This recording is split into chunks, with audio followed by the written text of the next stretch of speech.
Pada kesempatan ini kita akan membahas kembali pembelajaran matematika, tepatnya itu kelas 5. Nah, kita masuk kepada bab 5, yaitu pengolahan data. Nah, adik-adik yang baru menemukan channel ini, silakan subscribe channel ini agar tidak ketinggalan dengan video-video yang terbaru dari kakak. Baik, kita mulai saja. Adapun tujuan pembelajaran kita yaitu menjelaskan dan menganalisa data yang berkaitan dengan peserta didik atau lingkungan sekitar serta cara pengumpulannya. Kemudian, menjelaskan, mengorganisasikan, dan menyajikan data yang berkaitan dengan diri peserta didik dan membandingkan dengan data dari lingkungan sekitar dalam bentuk daftar, tabel, diagram gambar atau piktogram, diagram batang, atau diagram garis. A. Mengumpulkan dan membaca data. 1. Mengumpulkan data. Data adalah keterangan yang diperoleh berdasarkan fakta. Pengumpulan data dapat dilakukan secara langsung maupun tidak langsung. Nah, adik-adik, ini adalah contoh bagaimana kita mengumpulkan ya, cara mengumpulkan data baik itu secara langsung maupun secara tidak langsung. Nah, contohnya itu adalah wawancara. Nah, wawancara adalah cara kita mengumpulkan data secara langsung. Sedangkan kuesioner adalah cara kita mengumpulkan data secara tidak langsung. Nah, ini adalah contohnya. Kemudian membaca data. Nah, adik-adik, di sini kita disajikan ya beberapa data. Contohnya itu daftar bentuknya olahraga kegemaran siswa kelas 5. Nah, di sini kita diminta untuk membaca datanya. Nah, sebanyak 7 siswa gemar sepak bola. Nah, benar ya. Dari sini kita bisa lihat bahwa sebanyak 7 siswa itu gemar sepak bola, kemudian sebanyak 8 siswa itu gemar futsal, kemudian sebanyak 5 siswa gemar basket. Nah, kita membaca dari data tersebut.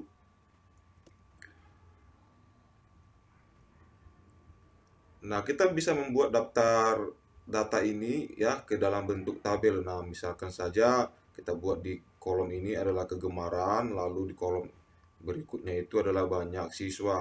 Misalnya ada datanya melukis ya, ada sebanyak 6 siswa. Nah, kita bisa dapat membacanya sebanyak 6 siswa gemar melukis, kemudian menari ada sebanyak 5 siswa, bermain bola ada sebanyak 7 siswa, dan seterusnya.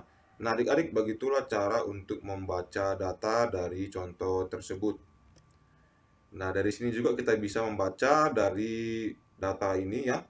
Misalnya di sini Mita itu memiliki jumlah buku ada berapa, Bayu ada berapa. Keterangan gambar seperti ini itu termasuk dalam satu buku ya. Jadi di sini dapat kita baca Ajeng itu memiliki 5 buku. Nah, ini adalah kakak buatkan contohnya ya. Ini adalah Mita memiliki 4 buku cerita, kemudian Bayu memiliki 2 buku cerita ya. Jadi kita membacanya dari bentuk diagram gambar tersebut ya. Sekarang kita membaca lagi dari bentuk diagram batang. Nah, adik-adik, dari sini kita bisa lihat misalnya ini adalah nilai ulangan matematika siswa kelas 5. Misalnya ini nilainya itu yang di garis horizontal dan banyak siswanya itu adalah di garis vertikal ya. Jadi misalnya ini X ataupun ini Y. Dari sini kita bisa melihat bahwa nilai ulangan yang memiliki nilai 8 itu adalah banyak siswanya adalah 10 orang. Nah, kemudian yang memiliki nilai 6 itu adalah 4 siswa. Nah, sebanyak 4 siswa mendapat nilai 6. Kemudian sebanyak 7 siswa mendapat nilai 7. Nah, kita lihat ya. Sebanyak 10 siswa mendapat nilai 8 ya. Kemudian yang nilai 9 itu sebanyak siswa mendapat nilai 9 dan seterusnya. Nah, begitulah adik-adik untuk membaca nilai membaca data dari bentuk diagram batang. Kemudian kita membaca lagi dari diagram garis. Coba kita perhatikan, ini adalah berat badan Mita umur 5 bulan pertama ya. Coba kita lihat, yang horizontal itu adalah bulan ya. Kemudian yang vertikal itu adalah berat badan. Kita lihat bulan ke-1 berat badan Mita adalah 3 kg. Coba kita lihat bulan ke-1 itu adalah berada di 3 kg. Kemudian di bulan kedua itu berat Mita adalah 4 kg. Apakah benar? Ya, benar ya. Jadi berat badan Mita itu di bulan kedua adalah 4 kg. Lalu bulan ketiga itu adalah berat Mita itu ada di 5 kg dan seterusnya. Begitulah adik-adik untuk membaca data dari diagram garis.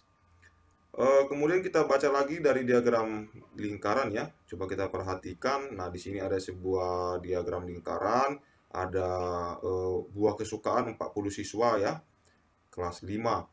Mangga itu 25% ya, kemudian apel itu 20%, kemudian jeruk itu 35% dan pisang itu 20%. Dari sini bisa kita baca sebanyak 20% dari jumlah siswa menyukai apel ya. Sebanyak 35% dari jumlah siswa menyukai jeruk dan seterusnya.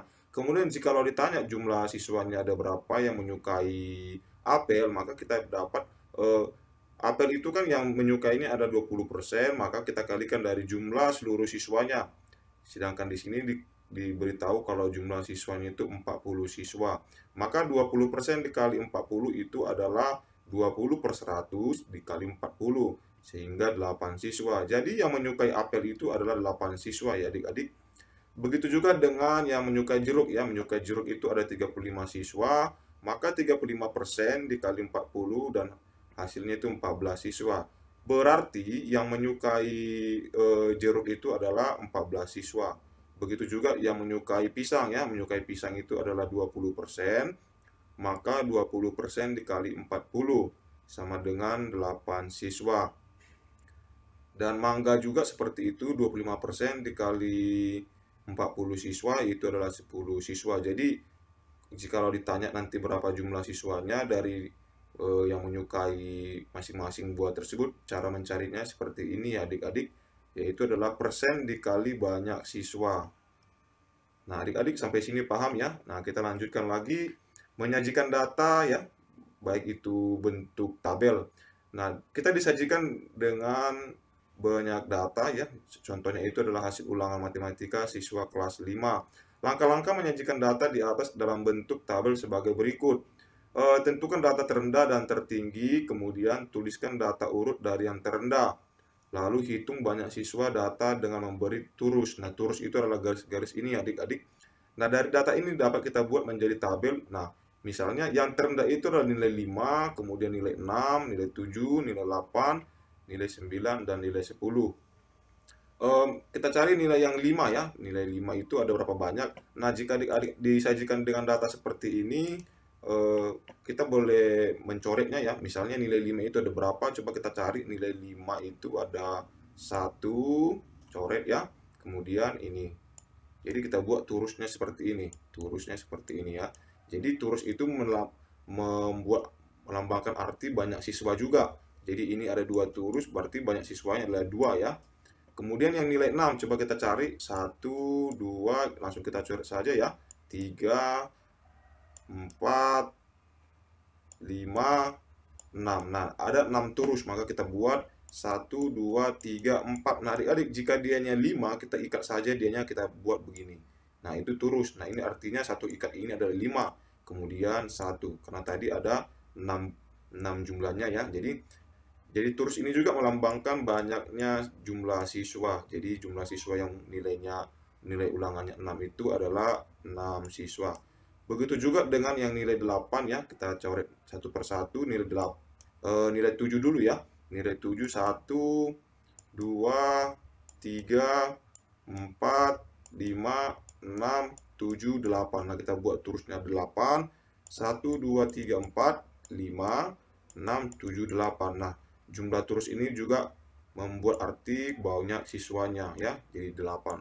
Dan begitulah adik-adik untuk seterusnya ya, membuat data bentuk tabel ya, jika disajikan beberapa banyak data. Menyajikan data dalam bentuk diagram gambar juga adik-adik bisa kita buat dengan cara-cara langkah-langkahnya itu. Tentukan gambar yang akan kamu buat. Tentukan banyak data yang ingin diwakili oleh satu gambar. Ubahlah bilangan yang menyatakan banyak data menjadi gambar. Nah, ini ada contoh penjualan buku di toko makmur ya. Nah, ini adik-adik coba kita buat. Di bulan Januari itu banyak bukunya, ada 25, Februari 40, Maret 45, dan April 15, dan Mei 50. Ini dapat kita sajikan dengan satu buku warna biru ini mewakili 10 buku, sedangkan yang merah ini mewakili 5 buku. Coba kita perhatikan, tadi kan Januari itu adalah 25 buku, maka bisa kita buat ini adalah dua yang biru ya. Yang biru itu tadi mewakili 10 buku. Jadi ini 20. Sedangkan yang pink ini, yang pink ya, itu mewakili 5 buku, maka ini 5. Maka benar ya, jadi Januari itu 25 buku. Sedangkan yang Februari itu tadi katanya adalah 40 buku, maka dapat kita wakili dengan 4 warna buku warna biru ya. Jadi benar ya. Karena di sini kan 10, ini 10, kemudian ini pun 10, ini pun 10. Jadi benar. Dan begitulah adik-adik untuk membuat diagram gambar pada tabel. Kemudian menyajikan data dalam bentuk diagram batang. Nah, adik-adik, kalau diagram batang sama saja, kita lihat saja, kita buat ya garis horizontal dan garis vertikal. Contohnya ini adalah nama siswa ya, nama siswa. Kemudian di sini adalah tinggi badannya.